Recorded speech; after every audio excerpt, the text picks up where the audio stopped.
Friendship can feel like family, where your friend's mother becomes like a second mom to you. But what happens when a friend begins to look at his friend's mother in a disturbing way? Today's story is one of the most horrific cases you have ever heard.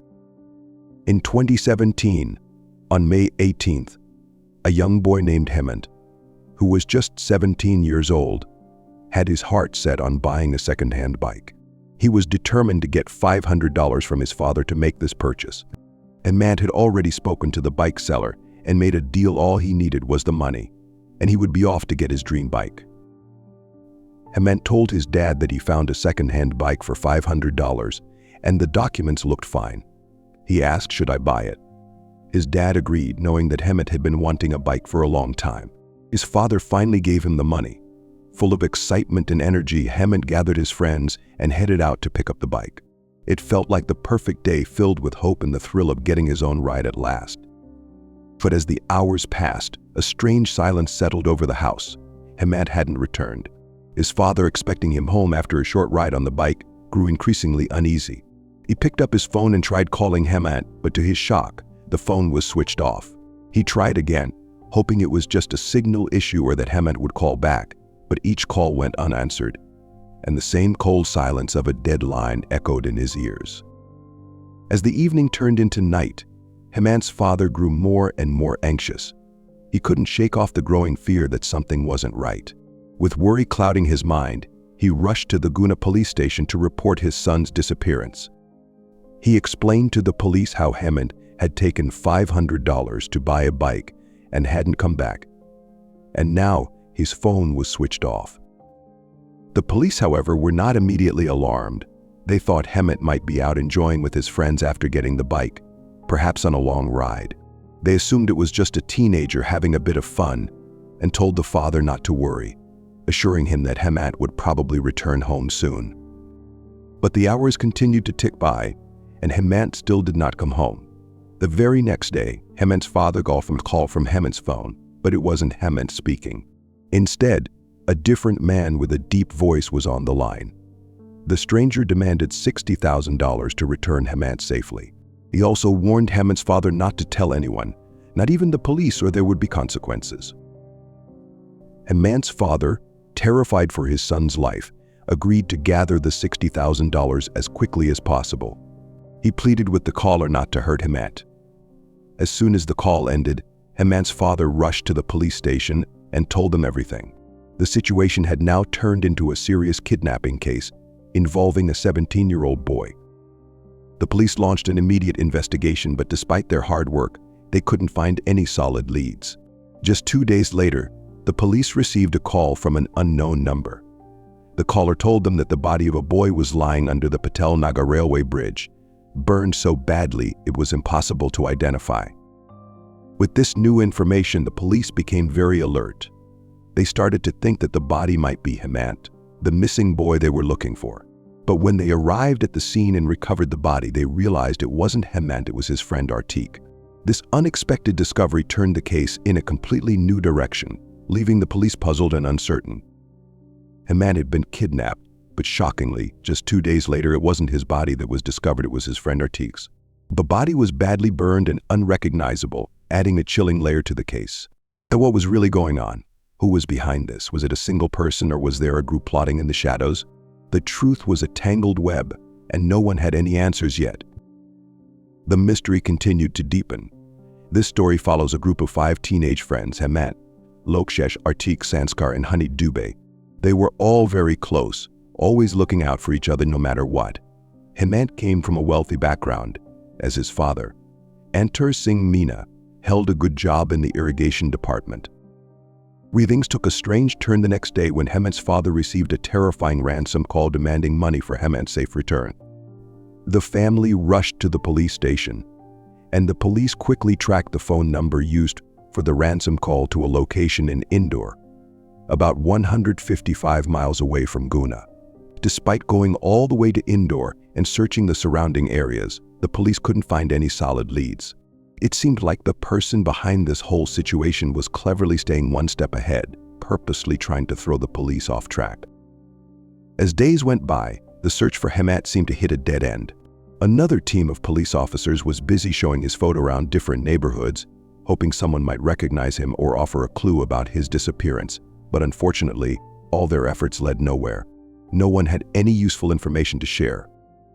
2 days passed like this, with no progress at all. Frustrated, the police decided to dig deeper and approached Hemant's father for more thorough questioning. They hoped he might provide some insight into Hemant's recent activities or connections that could lead to a breakthrough. During the questioning, Hemant's father revealed something crucial. Hemant had gone out with 4 of his friends to buy a new motorcycle the day he disappeared. But that wasn't all. Another key piece of information involved a woman named Poonam Dubey, who was the mother of one of Hemant's close friends, Honey Dubey. According to Hemant's father, Hemant often spent time at their house. However, there was something that troubled Hemant's father deeply. He had noticed over time that Poonam Dubey's home was frequently visited by people he considered suspicious, individuals he didn't trust at all. This made him uncomfortable, and he had warned Hemant many times to stay away from her house, fearing that something bad might happen. Despite these warnings, Hemant continued to visit. With this new detail, the police shifted their focus to Hemant's 4 friends. As they started looking into them, they found a crucial clue. While 3 of the friends were at home, one of them, Artik, was missing. This raised the possibility that Artik could be involved in Hemant's disappearance. The investigation hit a grim twist when Artik's burned body was discovered under a railway bridge. His neck and hands had been cut with a sharp object. This was a major break in the case. Artik's wallet held a bus ticket from Patura Indore and the last location of the phone used to make the ransom call to Hemant's father, Achtanastheru. This made it clear to the police that Hemant's friends were likely involved in his disappearance. Acting on this suspicion, they brought in 3 of his friends, Loksh, Honey Dubey, and Sanskar, for questioning. And all 3 were still minors, the police couldn't interrogate them too harshly, and without solid evidence to link them to the crime, the questioning didn't lead to any useful information. With no strong proof against them, the boys were released for now. Despite this, the police pressed on with their investigation, as Hemant was still missing. As the investigation unfolded, a shocking discovery came to light. Loksh, another of Hemant's friends, had been murdered in the same brutal way. His body was found in the forests of Nima, mirroring the previous crime and adding more layers to the mystery. At this point, it was clear that something far more dangerous was unfolding. The fact that Hemant's friends were being murdered one by one couldn't be a coincidence, especially since both Artik and Lokesh were killed in the same violent manner. This pointed to a single person or group behind the murders. The police began to suspect that anyone with knowledge of Hemant's disappearance was being targeted to prevent them from speaking out. Wasting no time, the police turned their attention to Poonam Dubey. Evidence soon emerged that linked her directly to the case. One detail stood out when Poonam was brought in for questioning. The police received calls from powerful individuals trying to defend her. This only deepened their suspicion, making it clear that something bigger was at play, with Poonam at the center of it. The police ramped up their questioning of Poonam, her son Honey, and his friend Sanskar, who was also close to Hemant. What unfolded during the interrogation was a deeply troubling and shocking revelation. But before moving forward, please give a like to this video and subscribe to our channel.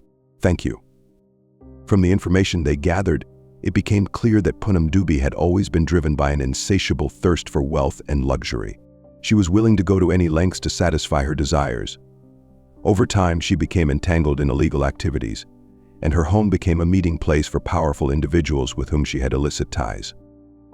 While life seemed to be running smoothly for Poonam, everything took a dark turn when her son Honey struck up a friendship with Hemant. As their bond deepened, Hemant began visiting Poonam's home more and more frequently, unknowingly stepping into a web of deceit and danger. When Poonam learned that Hemant's father held a high-ranking position in the irrigation department and was quite wealthy, her plans quickly shifted. She saw Hemant as a way to satisfy her greedy desires and began manipulating him to fall into her trap. Whenever Honey wasn't around, Hemant would visit, and over time, an inappropriate relationship formed between Hemant and Poonam, his friend's mother. Things escalated when Poonam, always looking for more, convinced Hemant to bring valuable items from his home. He managed to steal a large sum of money and even took his mother's gold earrings, which Poonam later pawned to a jeweler named Raksh Soni for $3,000. The affair between Hemant and Poonam continued in secret, but secrets like this rarely stay hidden forever. Eventually, Honey Dubé discovered what was happening between his mother and his friend. The betrayal cut him deeply, and his once close bond with Hemant turned into bitter resentment. From that day forward, Honey couldn't shake the anger he felt, and all he could think about was finding the perfect moment to get revenge on Hemant for betraying his trust and dishonoring his family. The perfect moment arrived when Hemant, along with Honey Dubé, left home with money to purchase a motorcycle. Honey had secretly arranged for some of his other friends to meet them in the Nima forest under the guise of having a party to celebrate the new bike. He and Hemant rode to the forest together on Honey's scooter, where they began drinking beer. Sanskar wasn't there at the time, but Hemant still had a large sum of money on him. Honey used this cash as bait to pull Artik and Loksh into his plan. As the party continued, Honey waited for the right opportunity. When the moment came, he grabbed an empty beer bottle and struck Hemant on the head with it, delivering a brutal blow. The bottle shattered, leaving Hemant severely injured. After the bottle shattered, it became a dangerous weapon. Wasting no time, Honey Dubé viciously slashed at Hemant's neck and hands with the jagged edges. Hemant collapsed to the ground, writhing in agony. Seizing the opportunity, Honey took the $500 Hemant had brought. He and his friends Artik and Lok split the money, with Honey keeping the larger share and giving the remaining portion to the others. Honey also took both of Hemant's phones, turned them off, and kept them. By the time they realized it, Hemant had stopped breathing. To cover their tracks, they used petrol to burn his body in the forest, hoping that even if it was found, it wouldn't be recognizable. After ensuring the deed was done, they all went back to their homes, leaving the horrific scene behind them. When Honey Dubé returned home, he confessed everything to his mother, Poonam Dubé.